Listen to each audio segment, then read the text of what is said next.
মুসলিমদের বিরুদ্ধে হিন্দু সমাজটাকে খেপিয়ে দিতে, হিন্দু আর মুসলমান যদি বিভাজন সৃষ্টি করা যায়, এটাই হলো তার এই মসনদে বসার পর থেকে সবচেয়ে বেশি সাধনার বেশি আরাধনা।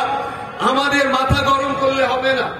তারা চাইছে হিন্দু আর মুসলমান বিভাজন করতে, আমাদের কিন্তু হিন্দু মুসলমানের ঐক্যবদ্ধভাবেই আমাদের থাকতে হবে।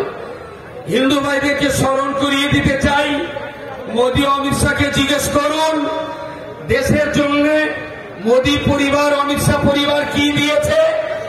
আমি বলছি আমার পূর্বপুরুষ দেশের জন্য আশফাকুল্লাহ খানকে ফাঁসির দড়িতে ঝুলিয়ে দিয়েছে।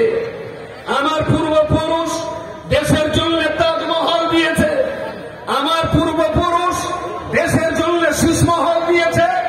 আমার পূর্বপুরুষ দেশের জন্য লাল কেল্লা দিয়েছে। আমার পূর্বপুরুষেরা দেশের জন্য কুতুব মিনার দিয়েছে।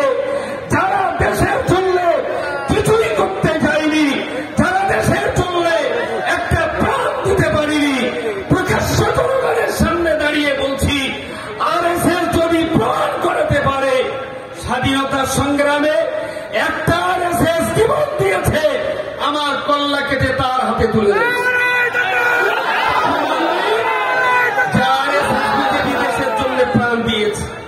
আমরা দিয়েছি আশফাকুল্লাহকে, আমরা দিয়েছি খান আব্দুল গফুর খানকে, আমরা দিয়েছি শহীদ তিতুমিরকে, আমরা দিয়েছি আরো লাখো শহীদকে। দেশের জন্য আমরা মুসলমানদের জীবন বলিদান দিয়েছি। হিন্দু ভাইদেরকে বুঝতে অনুরোধ করব, এই ওয়াকফ আন্দোলনে আপনারা আমাদের পাশে আসুন। আমার বাড়িতে ডাকাতি পড়েছে, আমার মসজিদ, আমার মাদ্রাসা, আমার ঈদগাহ, আমার কবরস্থান তারা নিয়ে যাবে। আপনি আমার প্রতিবেশী, আমার বাড়িতে ডাকাত পড়লে আপনার অধিকার আছে ডাকাতির সঙ্গে লড়াই করে প্রতিবেশীর হক পাইয়ে দেওয়া, এটা হিন্দু ভাইয়ের অধিকার আছে।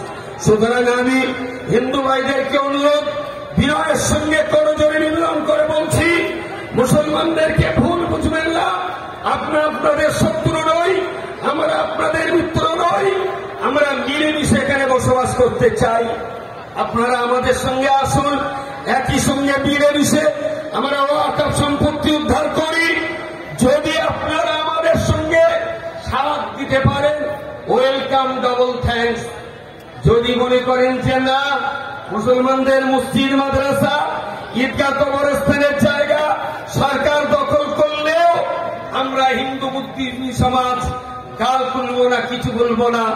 আমি একটা সতর্কতার বার্তা দিতে যাচ্ছি, পৃথিবীর 256টা দেশের ভিতরে স্বাধীন সার্বভৌম 55 দেশ আছে। মুসলমানদের ওয়াকফ সম্পত্তি যদি উদ্ধার না হয়, আমরা আন্তর্জাতিক ময়দানে নেবে তাম দুনিয়ার 55কে রাষ্ট্রকে আমরা ওয়াকফ সম্পত্তি রক্ষার জন্য আহ্বান জানাবো। সেদিন যেন হিন্দু ভাইয়েরা আমাদের দিকে আঙুল তুলবেন না। আমরা এই ওয়াকফ নিয়ে দিল্লিতে মোদী প্রচারতে যাব না। আমরা ওয়াকফ নিয়ে মক্কা মুকাররমার ওয়ার্ল্ড মুসলিম লীগ অফিসে আমরা ধর্ণা দিয়ে ভারতবর্ষের সম্পত্তি, মুসলমানদের সম্পত্তি রক্ষার জন্য যাব। আমরা ওয়াকফের জন্য মমতার অমিত শাহ প্রচারতে যাব না। আমরা যাব তুর্কির এরদোগানের কাছে, আমরা চলে যাব ইরানের নেতাদের কাছে, আমরা চলে যাব